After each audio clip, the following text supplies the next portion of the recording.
Galactic farming, what is it? Crying and scrying. My eyes are a little red from looking at the truth a little too closely. Your body purges as you upgrade. As these energies upgrade, your body's going to have to purge the denial, the cellular retention. Talk about water retention. It's more like karma retention we have. Galactic farming. So Earth, there are beings in the galaxy, in the universe I suppose, but in our galaxy, the humanoid galaxy, where we're really the humanoid shape, the two bipedal is the normal shape. Although there are some insectoid and bird people and so forth, you know. I remember lifetimes of being the eagle man in Atlantis. You know, it was the first lifetime first past life regression that happened naturally for me. I could see my life as being able to shapeshift between human face head and an eagle head back in Atlantis. Far out stuff. That's some far out stuff, Tobias. That's really weird. And anyway. And you've all had them if you're watching this likely. And if this is irritating you, please turn it off. Thank you. So galactic farming are, just like you've seen documentaries in 8th grade science, how you saw the ants keeping aphids, these little green bugs, that they would stroke their back and the aphids would put out a liquid that the ants would eat. Just like we keep cows so we can eat them. Pigs. We farm them and eat their flesh and blood. This was not the original, nor is it intended, and it is going back to the original plan. It was not intended that we kill and eat each other on earth. And masters, as they speak this truth, the lion shall lay down with the lamb again, and we'll just eat directly from what? The manna, the direct energy, the Kachara mudra, dripping the eternal nectar from your pineal and pituitary gland, the pituitary gland, dripping this nectar that feeds your whole body. Sunlight is enough. Trees don't eat. Oh, they get minerals from the soil, yes, but they live off of sunlight. Photosynthesis, putting photons together. But there has been galactic farming, eating, feeding on other beings, other beings, right? Some of that too. So you'll create a whole planet of a managed Truman Show, a matrix that has a false reality, and you put it in with hokey religions. This is exactly what's happened on Earth. We have these ridiculous fanatical religions that prey on the fear of humans, of finding the right religion and willing to kill each other and bloodshed. Look at my other video, the Abrahamic Anunnaki blood sacrifice religions. So, and you notice they're the ones that create the trouble. The Buddhists and the Hindus don't create that much trouble. Zen masters aren't likely that much to go to war with each other. But it's these fanatical sky god religions of avenging sky gods, fathers, that create the blood sacrifice religions. So Earth has been a galactic farm for a long time that galactic farmers have been using, feeding off our soul energies. Our fear mostly. This is why they actually like war and blood sacrifice. It is in the blood. They drink the blood literally, or the energy that creates the blood. What could be more powerful than 750 million blood cells every day being created in your bone marrow? That's a lot of life force in your bone marrow. The magic in Father's bones. The bones, the relics, the blood marrow factory. I'm exposing some nasty shit here, but this feeding off the blood. But even before the blood, the life blood, there is a life force, a life energy, the chi, the innocence. This is why stealing innocent life force is the highest commodity in the universe. And learning to feed off of people's innocence, implanting them with fears and terrors, so that it's like like the device we put in maple trees. You put a thing in the maple tree, and it bleeds the maple tree, and then we drink the maple syrup, which is really good for you, by the way, right?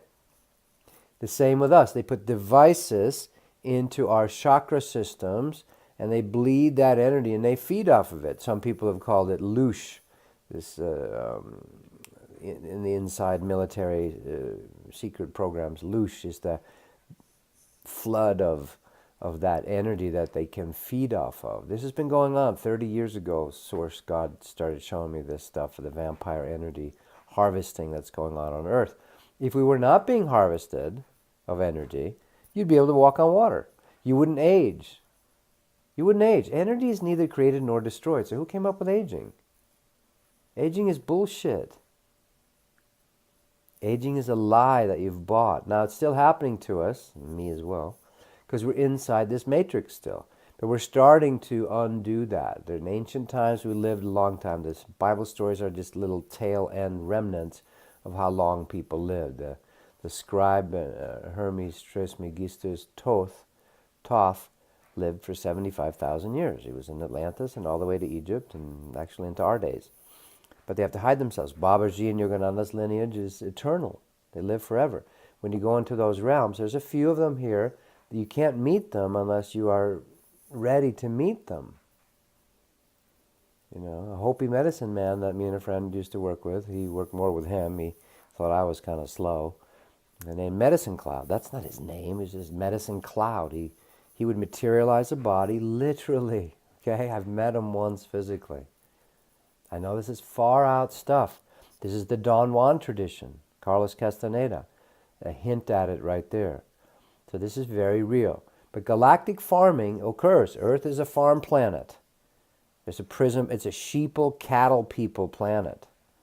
They live 75 short years and they're just drained of energy, whether it's for big pharmaceutical drugs or we've implanted that you age and die. You have a little bit of youth, and then all of a sudden you got to knuckle down and go to work and create what? More chickens, more people, more little booby-hatched eggs for the cabals to feed off of. Yogananda once talks about Paramahansa Yogananda, one of the most powerful yogis who brought it here early in last century, driving down from his headquarters there on Washington, the hills of Hollywood is where it is, the Washington, what's it called? I forget what it's called, the Washington Mountain or something. He's driving down the hill and he's seeing, he's kind of having that moment that Jesus has, which is even the foxes have holes to lay their head. I'm working all the time. He's driving by the houses where they have families eating dinner and they have a little family life. And Spirit tells him very strongly, do you want that? Those are the chickens in the chicken coops. Do you want to live in those coops?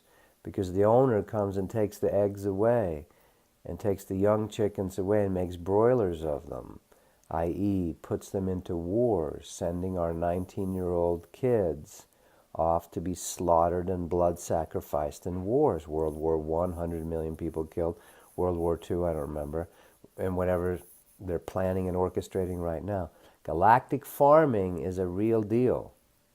Break out of it. Don't be a chicken in a coop. Every teacher says this. They have to do it gently. They don't want to scare us. All right.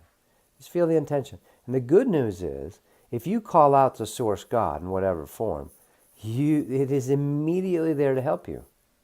That's not easy because you're going to have to unprogram yourself from these fears. You're going to be like the cattle when they first open the gate. The cattle are terrified to walk out of that gate, even though they're free now. Or the bird, that once you open the cage they've been in for 20 years, they're terrified to fly out. We have that programming in us. It's been generational programming to become human cattle, to be fed on by the powers. That you can get free. I am. It's not easy. People turn on you. People flip on you. There's so much paranoid fear programming they've put into humans. The religionism, the scientism, all the isms. These are all there to keep us locked into a 3D matrix of fear and terror so they can feed off of our fear and terror. Loosh. We're farm animals. Just the same way we dart animals on the Serengeti and, do research on them. The same way these other ET races come and abduct us at night, the farm animals. You don't have to do that, by the way. You can speak up and say, no, I don't want to be part of it anymore. Time to start waking up to the Truman Show, to the Matrix reality on Earth. But the way to do it is not just expose what's going on. I'm doing that a little bit right here. Tell the truth about it. That's the shock therapy. But you got to actually upgrade your energy system. You got to pull these implants out. You got to get this crap out of you so that you are not a farm animal with, like they do with cows. They make a hole in their stomach. We're just farm animals. A lot of the humans are just programmed, predictable human flesh bots. It's just the way it is. Shocked me when I first started having spirit and show me this. God show me this, you know? So you can get out of it, but you got to do some work. You can't sit in front of the TV and eat your Cheetos. You got to unplug yourself some. And then everything gets more beautiful. All right. That's the dark message for today. But let it inspire you to wake up. The good news is that you can wake up. Millions of us are coming out of this program at this time on Earth. But there's going to be some serious shocks to the system along the way. And we have to look behind the curtain. All right. More later.